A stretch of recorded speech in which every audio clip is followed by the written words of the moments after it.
Mother arrested for allegedly beating 4-year-old daughter to death. HGP Nightly News. Police are investigating the alleged murder of 4-year-old Rihanna Ambrose from Karadarna village, South Rupununi, which occurred around 1 o'clock HRS on Thursday, March 13, 2025. The suspect is her mother, Lucinda Stephen, a 24-year-old housewife. Initial investigations indicate that at about 2000 hours HRS the previous night, Lucinda Stephen and her reputed husband, Reagan Ambrose, were consuming alcohol at their home. An argument escalated into a scuffle, prompting Reagan to leave the home and seek refuge at the house of his reputed wife's sister, Joyce Stephen. At approximately 3 o'clock HRS that morning, Joyce visited Lucinda's home and discovered her hitting her daughter, Rihanna, 5 times on the head with a piece of wood, resulting in multiple injuries. The child was rushed to Aishalton District Hospital, where she was pronounced dead on arrival. Lucinda Stephen has been arrested and is currently in custody at Aishalton Police Station pending further investigation. The piece of wood allegedly used in the incident was also recovered at the scene. Investigations are ongoing. DNA confirms skeletal remains found at Mabura Trail are missing Venezuelan woman. Newsroom. The skeletal remains discovered along the Mabura Trail have been confirmed via DNA testing to belong to missing Venezuelan woman Miguelis Centeno. The remains were found on March 4, 2025, at 9 Miles Mabura Trail in Linden. Upon the discovery, police conducted a search of the area and unearthed a personalized metal chain, which resembled a necklace worn by Centeno. Investigators reached out to Centeno's mother, who positively identified the clothing and jewelry as belonging to her daughter. A wanted bulletin has been issued for Brazilian national Fernando Teles Pereira, who is being sought in connection with Centeno's murder. DNA samples were collected and sent to the Guyana Forensic Science Laboratory, which confirmed the identity of the remains on March 12, 2025. Investigators are treating Centeno's death as a murder case. A post-mortem examination revealed that she suffered blunt force trauma to the head. Centeno was reported missing by her relatives after she disappeared on February 20, 2025, in the Diamond area of East Bank Demerara. The police are urging anyone with information about Fernando Teles Pereira's whereabouts to contact the nearest police station.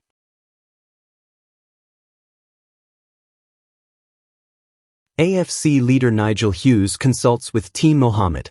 Yesterday, attorney-at-law and leader of the AFC, Mr. Nigel Hughes, along with General Secretary Raphael Trotman, met with Mr. Nazar Mohamed and Mr. Nasruddin Mohamed of Team Mohamed at the request of the Mohameds to discuss legal issues. The meeting took place at the offices of Hughes, Fields, and Stobie. The primary focus of the discussion was to address the legal obstacles that the team is encountering in its philanthropic work. The consultations were of a professional legal nature, with Mr. Trotman attending to provide political advice regarding the potential implications of Mr. Hughes's engagement with the Mohammeds. The law office is currently seeking independent advice on the feasibility of providing legal services to the Mohammeds. Porter jailed, license suspended after dangerous driving charge. Jaraj Singh, a 28-year-old porter from Onderneming Sand Pit, Essequibo Coast, had his driver's license suspended for 12 months after being charged with dangerous driving. He appeared at the Suddy Magistrates Court before Magistrate Tamika Clark on Wednesday. According to police headquarters, the incident involved taxi driver Devon Hardy and contractor Brijmohan Persad and occurred on January 1, 2025, along the Little Alliance Public Road, Essequibo Coast. In addition to the dangerous driving charge, Singh was also charged with operating an uninsured motor vehicle. He was found guilty and fined $25,000, with a default of 1 month's imprisonment. Public has right to video record and photograph police executing duties, Home Affairs Minister. News source Guyana. Home Affairs Minister Robson Ben has informed police officers that members of the public have the right to video record or take photographs of them while executing their duties.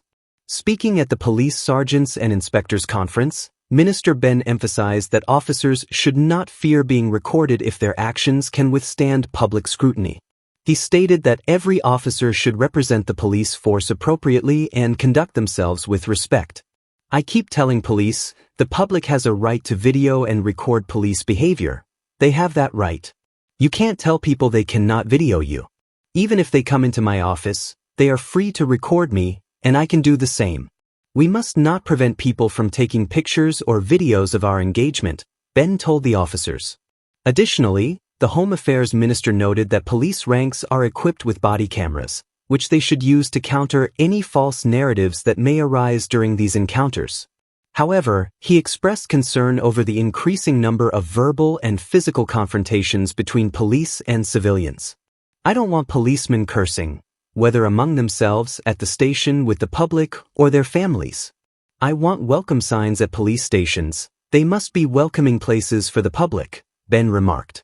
Commissioner of Police Clifton Hicken also advised ranks to avoid confrontations with civilians, emphasizing the importance of exercising restraint and de-escalating situations to prevent embarrassment to the Guyana police force. 18-year-old on bail for narco-trafficking. Guyana Times. Cornell Nicholson, an 18-year-old laborer at a car wash on Broad Street, Georgetown, has been granted $60,000 bail following his arraignment before Chief Magistrate Faith McGusty on a charge of possession of narcotics for the purpose of trafficking. Nicholson pleaded not guilty to having 195 grams of marijuana in his possession on March 7. During the bail application, defense attorney Stacey Goodings argued that Nicholson has been wrongfully accused. She stated that her client, who lives at Broad and Lombard Streets in Charlestown, Georgetown, has no prior convictions. On the day of the incident, he had stepped out from work to purchase an item from a nearby shop when plainclothes police officers approached him. Goodings explained that although a search was conducted on Nicholson, no narcotics were found on him. Instead, police officers allegedly went into an alleyway, returned with a black plastic bag, and accused Nicholson of owning the suspected drugs. He was subsequently arrested and initially placed on $50,000 station bail before being formally charged. The prosecutor countered, stating that police acted on intelligence received when they proceeded to Broad Street and identified themselves to Nicholson. According to the prosecutor, Nicholson was holding a black plastic bag, which, when searched, was found to contain leaves, seeds, and stems suspected to be cannabis. Nicholson is scheduled to return to court on March 26.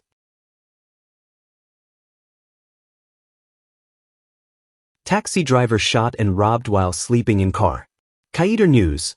A 26-year-old taxi driver, Leroy Macy, was shot and robbed early Tuesday morning while sleeping in his car at Durban Park, Georgetown. Macy, a resident of Lot 464 East Ruimveldt, was targeted by two suspects dressed in dark-colored hoodies, armed with a handgun.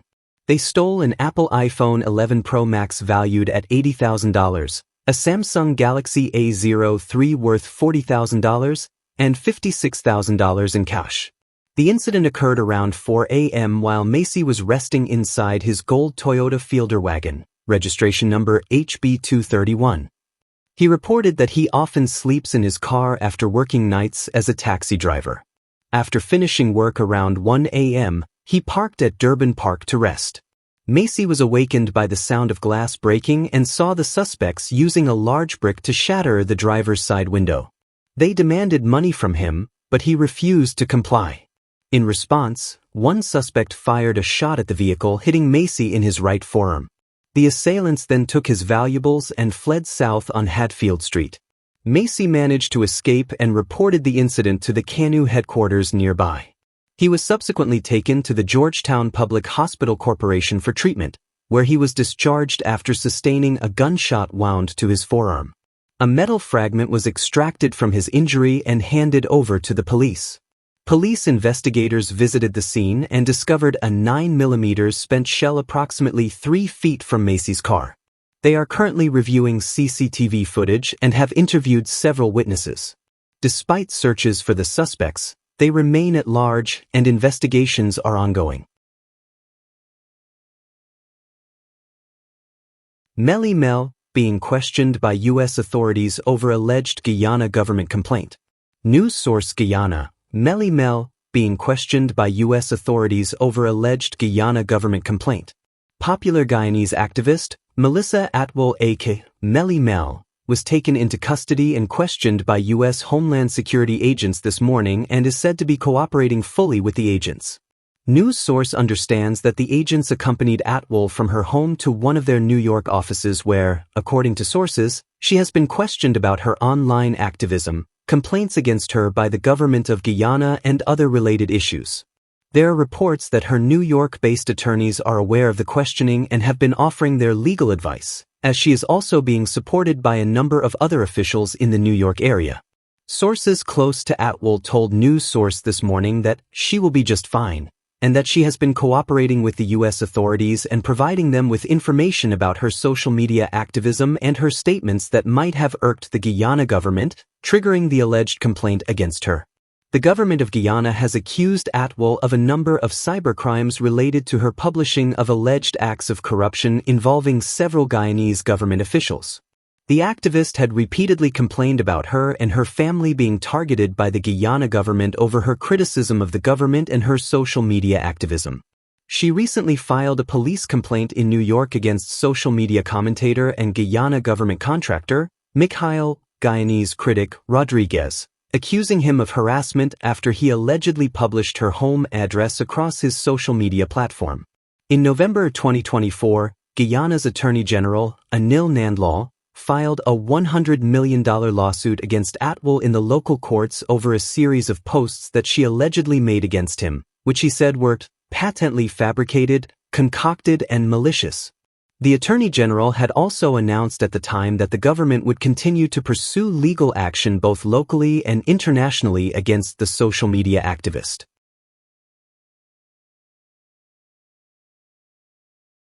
Government under fire over One Guyana political slogan in new Guyana passport. News source Guyana. The government of Guyana is facing criticism from the opposition and citizens regarding the inclusion of the One Guyana political slogan on several pages of the newly issued Guyana passport.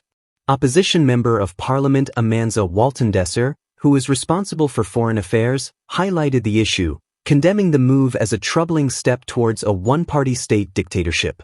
Waltendesser labeled the decision to feature a political slogan associated with the governing party on the passport as an attempt to blur the lines between the government and the People's Progressive Party, PPP.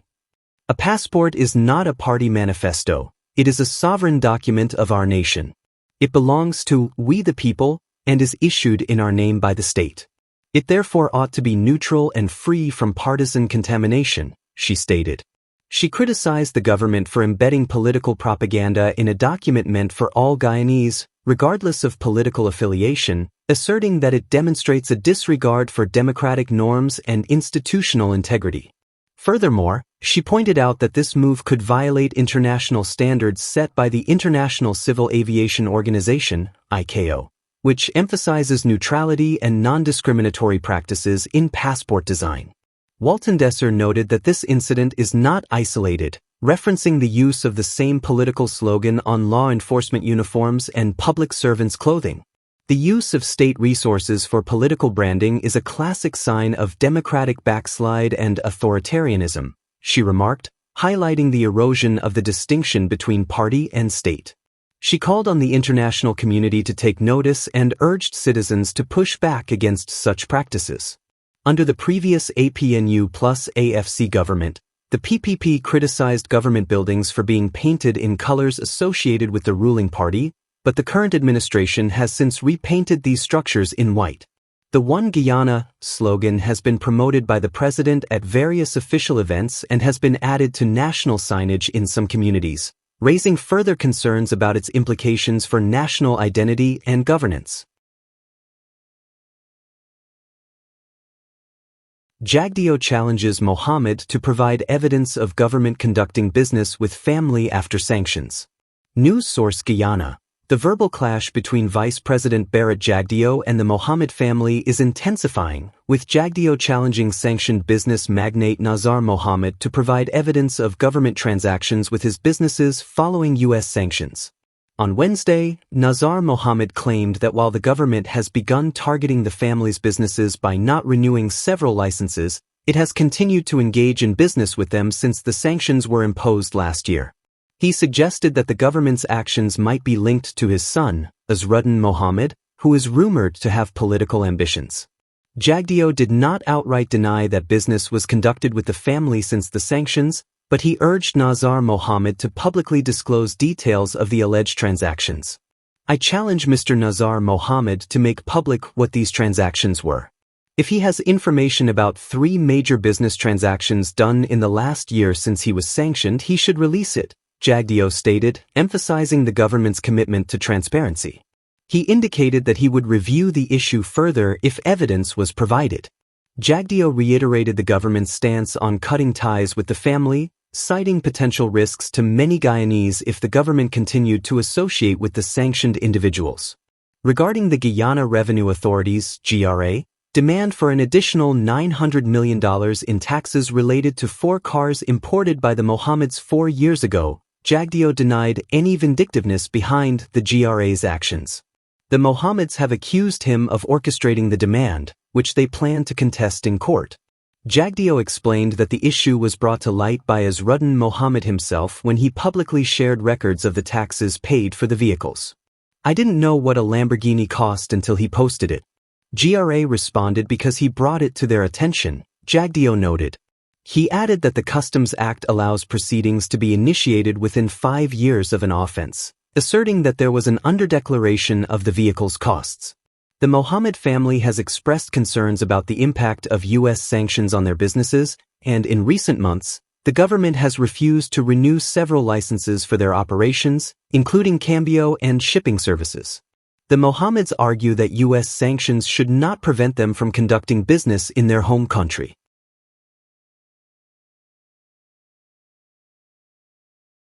Guyanese are now enjoying higher standards of living, e.g. Guyana Times. Attorney General and Minister of Legal Affairs Anil Nanlal asserted on Tuesday that the People's Progressive Party, PPP, has a proven track record of improving the lives of Guyanese citizens and is not intimidated by any political opposition, including the Alliance for Change, AFC, and the A Partnership for National Unity, APNU, which is primarily comprised of the People's National Congress, PNC. This confidence extends to U.S.-sanctioned businessman Team Mohamed, who has hinted at running in the upcoming 2025 national elections. The PPP is not afraid of the Mohammeds or anyone else. We have faced and overcome many challenges in the past, remaining the most beneficial political organization for the people, Nanlal stated during his weekly program, Issues in the News, streamed on Facebook. He emphasized the PPP's long-standing history since 1950, claiming it as the longest political movement in the country. Nanlal expressed confidence that the party's resilience would continue to withstand any challenges posed by opponents. Highlighting recent government initiatives aimed at alleviating the cost of living, Nanlal noted the introduction of various cash grant programs and improvements in the overall standard of living in Guyana. Last weekend, the government launched a $100,000 cash grant for each baby born to a Guyanese mother starting January 1, 2025. This weekend, the government will also introduce a universal healthcare voucher program, providing $10,000 for medical services at private facilities. Additional initiatives include an $8,000 grant for cervical cancer screenings for women aged 21 to 55, a $100,000 cash grant for every adult citizen, and various other grants for students and spectacles. The national budget has also seen increases in old age pensions, public assistance, and the income tax threshold, all aimed at enhancing disposable income for citizens. When we implement these programs, the opposition gets bazodi and runs helter-skelter, Nanlal remarked. He asserted that Guyanese are now enjoying higher standards of living evident in their attire and material possessions. He compared this to the lifestyle of Guyanese living abroad, stating, "You can look at the clothes we are wearing, the fashion, what we are drinking, what we are driving, and sometimes it surpasses what you are enjoying in the United States.